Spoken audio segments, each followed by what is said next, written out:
বাংলাদেশ যে ব্র্যান্ডের ক্রিকেটটা খেলছে সেটা টিকে থাকার জন্য, জেতার জন্য নয়। ক্রিকেট ফর টাইম আউট অনুষ্ঠানে এই কথাটি বলেছিলেন সাবেক অস্ট্রেলিয়ান তারকা টম মুডি। তার এই কথার বাস্তবতা প্রমাণ করলো বাংলাদেশ আরেকবার।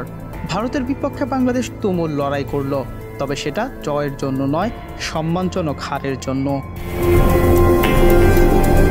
Super hitter do or die ম্যাচে ভারতের বিপক্ষে বড় রানের টার্গেটেও বাংলাদেশ যে অ্যাপ্রোচে ব্যাট করলো সেটার কোনো জবাব নেই।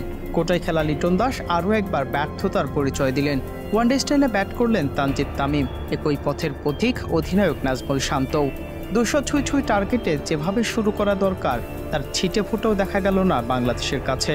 উল্টো মন্থর ব্যাটিংয়ে বাড়ালো রান রেটের চাপ।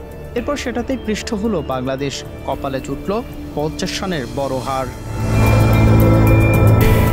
এমন হারের পরে ঘুরে ফিরে আসছে সে একই প্রশ্ন, আর কবে আধুনিক টি-20 বুঝবে বাংলাদেশ? কবে জয়ের জন্য লড়াইটা করবে টাইগাররা? নাজমুল সাগর, স্পোর্টস মিরর।